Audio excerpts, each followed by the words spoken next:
بخاری صاحب اب 8 فروری کو سبابی میں بھی جلسہ کرنے جا رہی ہے پی ٹی آئی، مینار پاکستان میں بھی جلسے کی تیاریاں کی جا رہی ہیں، کیا کہیں گے آپ اس پہ؟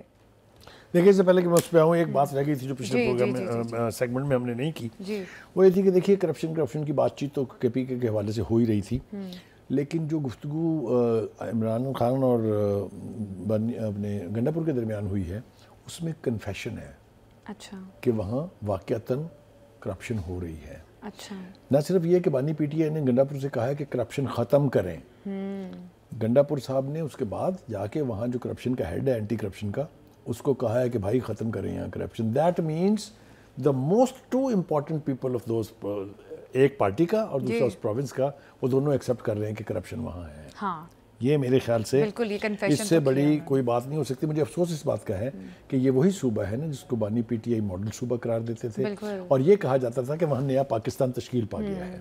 اگر اس نئے پاکستان کا یہ حال ہے تو اللہ کرے یہ نیا پاکستان ادھر نہ بنے، خواہش ضرور ہے کہ ادھر بھی ویسا ہی بنایا جائے۔ ٹھیک ہے جی، اب آ رہے جناب آپ کی طرف، بالکل آپ نے ٹھیک کہا، ایسا دکھائی دیتا ہے کہ اب احتجاجی حکمت عملی دوبارہ سے اپنائی جائے گی۔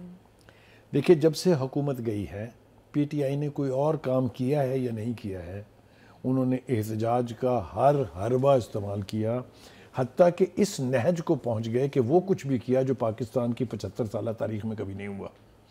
کسی بھی پارٹی نے چاہے وہ کتنی ہی بڑی یا چھوٹی ہو کبھی بھی ملک کی دفاعی تنصیبات پر حملہ نہیں کیا، کبھی پٹرول بمپ نہیں پھینکے، کبھی پٹرول بمپ لے کے ایئر بیسز میں نہیں گھسے، وغیرہ وغیرہ۔ ایک لمبی تفصیل ہے، میں کر سکتا ہوں اس کی بیان۔ اس کے بعد آپ آ جائیے 26 اور 24 نومبر کے درمیان کیا، 24 نومبر اور 26 نومبر کے درمیان کیا ہوا، یہ بھی کبھی نہیں ہوا پہلے۔ ٹھیک ہے، جو الزامات لگائے گئے کہ جی 300 لاشیں، 400 لاشیں، ہزاروں لاشیں، اس کا کیا حشر ہوا وہ آپ کے سامنے ہے۔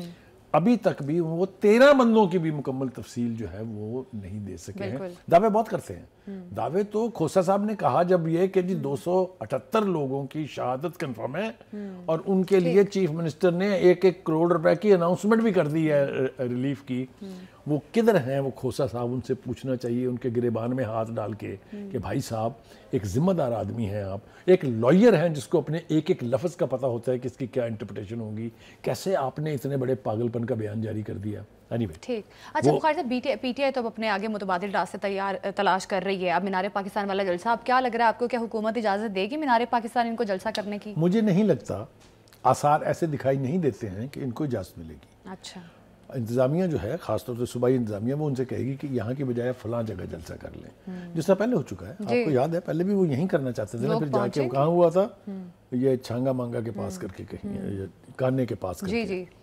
اسی طریقے سے اسلام آباد میں جو جلسہ کرنا تھا وہ الٹیمیٹلی سنگجانی میں جگہ دی گئی تھی اس کی، یاد ہے آپ کو؟ تو یہ یہاں بھی میرے خیال سے وہی تاریخ دہرائی جائے گی۔ لیکن اصل سوال یہ ہے کہ کیا پی ٹی آئی اب پنجاب میں لوگوں کو موٹیویٹ کر کے جلسہ گاہ لے آئے گی یا نہیں؟ کیونکہ جو 26 نومبر کو ہوا ہے اس کے بعد تو میرا خیال ہے لوگ گھروں سے نکلتے ہوئے بھی دو راستے ہیں اس کے۔ ایز اے پولیٹیکل اسٹوڈنٹ میں یہ بتا رہا ہوں، یا تو حکومت روکے گی کہ ایک بڑا مجمع وہاں قائم نہ ہو سکے، کس طرح روکے گی؟ گرفتاریاں کرے گی، چھاپے مارے گی، ان کی لیڈرشپ کو گرفتار کرے گی، وہ لوگ جو لوگوں کو نکال سکتے ہیں ان کو پکڑے گی۔ یہ ہوتا ہے ہمیشہ، ہر پولیٹیکل کیمپین میں یہ ہوا ہے، چاہے وہ ایم آر ڈی کی تھی، چاہے وہ اے آر ڈی کی تھی، چاہے وہ پی این اے کی تھی، چاہے وہ جے آئی کی تھی، آئی جے آئی کی تھی، ریکال اینی موومنٹ، اس میں انتظامیہ یہ حربے استعمال کرتی ہے۔ ایک تو یہ ہے۔ دوسری بات یہ ہے کہ تجربہ یہ بتا رہا ہے کہ پنجاب میں ان کے ورکرز اب اس تعداد میں نہیں نکلتے ہیں، اور اس کی وجہ ہم متعدد بار بیان کر چکے ہیں کہ 9 مئی کے لوگوں کے ساتھ جس کیلسنس کا مظاہرہ کیا گیا by the leadership of the P T I, لوگ 10 دفعہ سوچیں گے باہر نکلنے سے پہلے۔ ٹھیک ہے، اس کے بعد 24 نومبر کو جو کچھ ہوا، اس کے بعد سے پی ٹی آئی کارکن بڑا مایوس ہوا ہے کہ انہیں اکیلے چھوڑ کے علی امین گنڈاپور قیادت بھاگ گئی نا، قیادت بھاگ گئی، لیڈ کرنے والا نہیں، صرف بیچارے علی امین گنڈاپور کو نہ الزام دیں، ہم صاحب ساتھ بشابی بھی تھی عرف خاتون خانہ، وہ بھی تو وہاں سے بھاگی تھی نا۔ تو کہنے کا مطلب یہ ہے کہ کیا آپ ایک بڑا شو یہاں پٹ اپ کر پائیں گے، اس کے اوپر سوالیہ نشان ہے۔ لیکن جیسا میں نے کہا کہ پی ٹی آئی کی اب کوشش یہ ہوگی کہ حکومت کے اوپر پریشر بلڈ اپ کر کے اور اپنے مقاصد حاصل کیے جائیں۔ تو یہ اسٹریٹجی کامیاب ہونے جا رہی ہے کہ نہیں ہونے جا رہی ہے، اس کے اوپر میرے خیال سے ابھی it's to early to say something at this particular moment. لیکن ابھی سارا دارمدار اس کے اوپر ہے کہ ان کو اجازت ملنے جا رہی ہے یہاں کی کہ نہیں، کیونکہ یہ جگہ کیوں منتخب کی ہے انہوں نے. آپ کسی دن عام دن جلسے کا اعلان نہ ہو، 4 راستے جاتے ہیں، مین 4 آرٹریز ہیں جہاں سے آپ مینار پاکستان پہنچتے ہیں. ان پر آپ آدھے گھنٹے کے لیے ٹریفک بند کر کے دیکھیں کیا ہوتا ہے وہاں. ساری سڑکیں چوک ہو جائیں گی، اتنا مجمع اکٹھا ہو جائے گا وہاں کہ آپ تصور نہیں کر سکتے. اس لیے ہر ایک یہ میں صرف پی ٹی آئی کو بلیم نہیں دے رہا، ہر پارٹی کی خواہش یہ ہوتی ہے، چاہے وہ پیپلز پارٹی ہے چاہے وہ پی ایم ایل این ہے، کہ جی وہاں جلسے کی اجازت مل جائے، کیونکہ وہاں وہ شو اپ کرنا کہ جی دیکھیں. اگر 30 اکتوبر 2011 کا جلسہ میں آپ کو یاد دلاؤں تو وہ اس کی ایک بہت بڑی مثال ہے، جس کو لے کے اب تک پی ٹی آئی اپنی پالیٹکس کرتی ہے کہ وہ ایک انقلابی جلسہ تھا، اور تھا. یعنی لوگ اس طرح بھی اکٹھے ہوئے لیکن ان کے لوگ آئے بھی بہت تھے. بالکل. اور سرتاج گل صاحبہ بھی کہہ رہی ہیں کہ ہم نے 8 فروری کو یوم سیاہ منانا ہے اور حکومت نے ابھی سے گرفتاریاں کرنی شروع کر دی ہیں. دیکھیے وہ چونکہ اب وہ چیف آرگنائزر بن گئی ہیں، لہٰذا ان کے جو بیانات ہیں وہ میرے سامنے ہیں. انہوں نے یہ بھی کہہ دیا کہ اگر ہمیں جلسے کی اجازت نہ ملی 8 فروری کو گریٹر اقبال پارک میں تو پھر ہم ملک بھر میں احتجاج کریں گے. یہ ملک بھر کے احتجاج کا بخار کئی مرتبہ اتر چکا ہے پی ٹی آئی کا، اگر آپ کو میں یاد دہانی کراؤں. ہر دفعہ وہ ملک بھر سے کم پر تو بات ہی نہیں کرتے ہیں، لیکن جیسا میں نے کہا کہ ان کے ورکر اب ان کے لیے اس تعداد میں نکلیں گے کہ نہیں، کیونکہ ووٹر نہیں آتا جلسوں میں، کبھی احتجاجی جلسوں میں نہیں آتا. اچھا بخاری صاحب، اگر اسلام آباد میں احتجاج کرتے ہیں، کوئی جلسہ کرتے ہیں، جس طرح سے علی امین گنڈا پور صاحب لے کر لوگ پہنچ جاتے تھے، اب جنید اکبر پہ بڑی ذمہ داری عائد ہوتی ہے کہ کیا وہ بھی اس طرح سے سپورٹر ووٹر کو لے کر وہاں پر پہنچ سکیں گے یا نکلیں گے؟ کیونکہ ہم نے دیکھا لاسٹ ٹائم تو بشرا بی بی کے ساتھ جنید اکبر صاحب موجود تھے جب وہ ڈی چوک پہنچی. ہم آپ اسی تجربے سے فائدہ اٹھاتے ہوئے تھوڑا سا انالیسس کر لیں اس کا. دیکھیے اس میں جو لوگ پکڑے گئے ان میں سے کون تھے؟ ان میں سے کچھ لوگ وہ تھے جن کا تعلق بارڈر کے پار تھا، اور کچھ وہ لوگ تھے جو غریب مزدور آتے ہیں یہاں پر اپنی دہاڑی کمانے کے لیے اور واپس جاتے ہیں. ان کو بھی 5-5 ہزار کے نوٹ، اس ویڈیوز موجود ہیں نا، یہ کوئی ہوا میں بات تو نہیں کر رہے نا. ان کو لے کے آئے تھے، وہ پکڑے گئے بیچارے، وہ چیخیں مار رہے ہیں. حکومت نے ان کے انٹرویوز نہیں سنوائے کہ وہ کیا کہہ رہے ہیں کہ جی ہمیں تو 5,000 دے کے انہوں نے کہا تھا کہ دیہڑی لگانی ہے، کہ آپ نے وہاں جا کے توڑ پھوڑ کرنی ہے. ایک نہیں درجنوں انٹرویوز سنائے ہیں انہوں نے. تو یہ سب کچھ اپنی جگہ ہے، لیکن کیا اب اس قسم کے لوگ انہیں مہیا ہوں گے دوبارہ؟ اور کیا علی امین گنڈا پور سپورٹ کریں گے اس طرح جس طرح پہلے کرتے تھے؟ کیونکہ ان کے اوپر کافی ملبہ ڈالا گیا ہے. میرا خیال یہ ہے کہ جیسا ہم پہلے بھی کہتے رہے ہیں کہ انہوں نے ایک طرف جواب نہیں دینا ہوتا. ان کی اپنی پارٹی کہتی ہے وہ وکٹ کے دونوں طرف کھیلتے ہیں، تو دونوں طرف اگر کھیلتے ہیں تو ایک طرف اگر ان کو گالی دے کہ جی یہ جو ہے ناکام ہو گئے ہیں، یہ کرپٹ ہیں، یہ ہیں، تو وہ پھر دوسری طرف ہی دیکھیں گے نا اس ادھر سے خیر کی توقع کے لیے. تو یہ ساری چیزیں ملا کے اگر آپ دیکھیں تو پی ٹی آئی ایک بھرپور شو کر پائے گی یا نہیں کر پائے گی، اس کے اوپر بڑا سیریس کو تو یہی آپشن نظر آ رہا ہے. اب امریکی وفد بھی ہم بات بھی کر رہے تھے پہلے کہ اب وہاں سے بھی کوئی امید نہیں ہے پی ٹی آئی کو، یا وہاں سے بھی آپشنز بند نظر آ رہے ہیں پی ٹی آئی کو. اس پہ کیا کہیں گے کہ کیا سگنیفیکنس ہے اس پہ بھی؟ میں سمجھ گیا آپ کیا کہنا چاہ رہی ہیں. دیکھیں ایک تو وہ جو رچرڈ گرنیل کے حوالے سے جو گفتگو تھی وہ ہم کر چکے، لیکن اس کے علاوہ جو انہوں نے کہا ہے وہ بھی بہت امپورٹنٹ ہے اور اس کو ہمیں شیئر کرنا چاہیے. وہ یہ کہتے ہیں کہ جی اب پاکستان کے بارے میں پہلے سے بہتر انڈرسٹینڈنگ ہے. غور سے سنتے جائیے گا. پاکستان میں مختلف شعبوں میں سرمایہ کاری کے وسیع مواقع ہیں. صدر ٹرمپ کی سربراہی میں پاکستان کے ساتھ تعلقات کے نئے دور کا آغاز ہو رہا ہے. توجہ کیجیے آپ. پاکستان اور امریکہ کے تعلقات دہائیوں پر محیط ہیں. پاکستان سے متعلق غلط فہمیاں دور کرنے کی ضرورت ہے. بائیڈن، یہ اور زیادہ ہیوی سٹیٹمنٹ ہے، بائیڈن انتظامیہ نے 4 سال میں جو کچھ پاکستان کے ساتھ کیا وہ مناسب نہیں تھا. تو مجھے یاد آ رہے ہیں ہمارے دوست جو ہیں واڈا صاحب، جنہوں نے کئی ہفتے پہلے یہ کہا تھا کہ امریکہ کی طرف سے بھی اب ٹھنڈی ہوائیں چلنی شروع ہو جائیں گی. یاد ہے نا آپ کو؟ تو وہ ٹھنڈی ہوائیں یہی تھی کہ ایک، ٹرمپ صاحب نے ایگزیکٹو آرڈر جاری نہیں کیا خان صاحب کی رہائی کا. دوسرا یہ کہ انہوں نے کوئی اینٹی پاکستان سٹیٹمنٹ نہیں دیا ہے، کسی چیز پہ پاکستان کو کنڈم نہیں کیا ہے، الٹا ڈیلیگیشن بھیج دیا ہے. اور ایک بات یاد رکھیں، سپر پاورز خاص طور سے اپنے ڈیلیگیشن انویسٹمنٹ کے لیے ان ملکوں میں بھیجتے ہیں جہاں ان کو پتا ہو کہ اکنامک اشاریہ ٹھیک ہیں، پولیٹیکل استحکام ہے، اور ان کی انویسٹمنٹ ڈوبنے کا کوئی چانس نہیں ہے. اب I leave it to my viewers کہ وہ اس سے نتیجہ اخذ کریں کہ پاکستان اور امریکہ کے تعلقات کیا ہونے جا رہے ہیں اور کتنی خیر کی توقع پی ٹی آئی کو امریکہ سے اب رکھنی چاہیے. بخاری صاحب اب پھر اس کا مطلب یہ ہے کہ جیسے امریکہ سے بھی ایک امید تھی پی ٹی آئی کو وہ بھی ختم ہو گئی، کیونکہ اب واضح طور پہ انہوں نے بتا دیا رچرڈ گرینر سے متعلق بھی کہ وہ ٹویٹس بھی ڈیلیٹ ہو گئے، ہم بات بھی کر رہے تھے. اب پی ٹی آئی کے پاس کیا آپشن ہے سوائے احتجاج کے؟ کوئی اور آپشن نظر آ رہا ہے آپ کو؟ دیکھیے ایک آپشن، ایک ونڈو کھلی تھی وہ تو بند ہو گئی نا. وہ آپ نے بند نہیں ہوگی، وہ آپ نے سبوٹیج کر دیا. ہاں بالکل، توقع لگا لی پھر اسی گھر سے. وہ خوبصورت بات کی رانا ثناء اللہ نے جی، اس نے کہا آپ کہتے ہیں کہ ہمارے پاس تو کچھ نہیں ہے، ان کا جن کے پاس سب کچھ ہے ان سے کر لے رابطہ.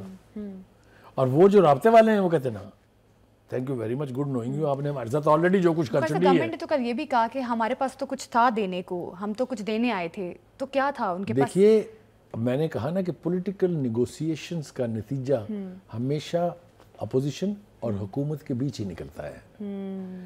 جو کچھ بھی ملنا ہے یا دینا ہے وہ حکومت نے دینا ہے، جو ملنا ہے وہ پی ٹی آئی کو ملنا ہے. آل ڈیپینڈز آپ کی سکل کے اوپر کہ آپ کتنا میکسیمم لے لیتے ہیں. اس طرف آپ آئے نہیں. بانی صاحب کو جس وقت غصہ چڑھا وہ it depends on which side of the bed he has arisen. اگر ان کا موڈ ٹھیک ہے تو سب ٹھیک ہے، موڈ خراب ہے تو ان سے پوچھیں جن کے ساتھ وہاں ہوتی ہے. ٹھیک. اچھا بخاری صاحب، پی ٹی آئی جس طرح سے ہم کل ملاقات کا بھی مولانا فضل الرحمان سے ملاقات کا ذکر بھی کر رہے تھے، پی ٹی آئی کوشش کر رہی ہے مزید اسٹیک ہولڈرز کو اندر انوالو کرنے کی کہ شاید مذاکرات میں ان کے لیے کوئی بیچ کا راستہ نکل سکے. تو کیا لگتا ہے کہ کیا مولانا صاحب ان کو سپورٹ کر کے یا کوئی ایک پھر سے ایک بیٹھک جو ہے ہو سکتی ہے گورنمنٹ اور پی ٹی آئی کے درمیان، کوئی درمیانہ راستہ نکل آئے؟ آپ کیا کہہ رہی ہیں، دیکھیے ہم نا ہر ایک چیز کو اس کے ٹریک ریکارڈ کی صورت میں دیکھتے ہیں. جب بانی پی ٹی آئی نے حکومت بنائی تھی تو ایم کیو ایم اور مینگل کی جو بلوچستان نیشنل الائنس ہے غالباً، وہ ان کے اتحادی تھے، بیچ راستے میں چھوڑ کے علیحدہ ہو گئے. ٹھیک ہے. اس کے بعد آپ نے مولانا فضل الرحمان صاحب کے ساتھ لو لگائی اور مولانا فضل الرحمان صاحب نے سب کچھ آپ کو تسلیاں دینے کے باوجود ووٹ جا کے دے دیا 26ویں ترمیم کے حق میں. جی. اس کے بعد آپ نے اچکزئی آپشن استعمال کیا، اٹ ڈنٹ ورک. جی آپ کے سامنے ہے. تو ایک اور کوشش ہے، لیکن یہ سب کچھ مل کے کیا حکومت پر اتنا پریشر بنا پائیں گے؟ اگر آپ مجھ سے پوچھیں تو مولانا کا اس وقت سب سے ٹاپ پرائرٹی ایجنڈا ہے کہ وہ جو بل انہوں نے مرکز میں پاس کرایا ہے اسی طرح کی لا میکنگ اور یعنی قانون سازی جو ہے وہ صوبوں میں بھی ہو جائے تاکہ ان کے مدارس کو تحفظ حاصل ہو جائے. مجھے یہ بتائیے کہ وہ اپنا آبجیکٹو اچیو کرنا چاہیں گے یا بانی پی ٹی آئی کو باہر لانا چاہیں گے؟ کس سے یہ توقع کی جا سکتی ہے؟ سٹنگ گورنمنٹ سے. اچھا بخاری صاحب، جس طرح سے اسپیکر ایاز صادق جو تھے ان مذاکراتی عمل میں بڑے پیش رہے اور ایک امید بھی تھی کہ مثبت نتائج بھی شاید اس کے نکلیں گے، ایاز صادق صاحب نے اپنی پوری کوششیں کی، ہم سب نے دیکھی ڈے ون سے. تو بخاری صاحب آج ملاقات بھی ہوئی ہے ان کی پی ٹی آئی لیڈرشپ کے ساتھ، اور کیا لگتا ہے کہ ایاز صادق صاحب جو کہ مین رول پلے کر رہے تھے ان کو مزید اس میں ان کے پاس اختیارات نہیں تھے یا کیا وجہ تھی کہ حکومت نے ایاز صادق صاحب کو فل مینڈیٹ دیا؟ ان کے کہنے پر کمیٹی بنا دی، ان کے کہنے پر اجلاس بلا لیا، ان کے کہنے پر اہتمام کیا سارا کچھ. لیکن دوسری طرف سے ایاز صادق کے اوپر اس قسم کے اعتماد کا اظہار نہیں کیا گیا. ان مذاکرات کو سبوٹیج کرنے کا ذمہ دار کون ہے یہ تو بعد میں چھوڑیے، لیکن مذاکرات کا پروسیس تو سبوٹیج ہو گیا نا. حکومت اس مورل پوزیشن کے ساتھ کھڑی ہوئی ہے کہ جناب ہم تو انتظار کر رہے ہیں، آئیے 28 کو بیٹھ جائیے، جو کہ آپ کے 7 دن دیے ہوئے جو تھے اس کے مطابق ہے، اور دوسری ڈیڈ لائن آپ نے 31 جنوری کی دی تھی، ہم تب تک بھی آپ کا انتظار کریں گے.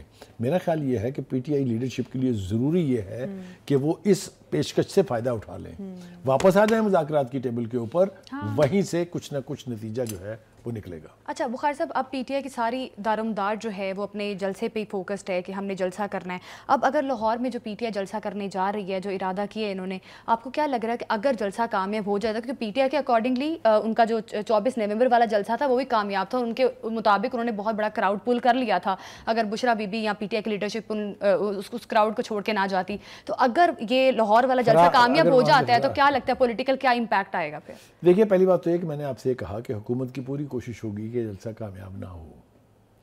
ایک وہ یہ وینیو نہیں دیں گے ان کو. اگر لوگ نکل آئے ہو جاتے ہیں، لوگ نکل کے زبردستی نہیں پوچھ سکتے نا. دیکھیں ایک بات یاد رکھیں، جو حکومت وقت ہوتی ہے، چاہے وہ صوبائی ہے چاہے وہ فیڈرل ہے، اس کی ریٹ کو چیلنج کر کے دیکھ لیا نا. اسلام آباد فتح ہو گیا، 3 کوشچن میں ہوا فتح. کہنے کا مطلب یہ کہ اگر حکومت روکنا چاہے گی تو روک لے گی, نہیں نکلنے دے گی نا, وہ گھروں سے اٹھا لے گی سب کو. ہوتا کیا ہے, آپ نے ہر ایک کو نہیں اٹھانا ہوتا, آپ نے اس بندے کو اٹھانا ہوتا ہے جو کراؤڈ پولر ہے, جو اپنے ساتھ بندے لے کے آئے گا.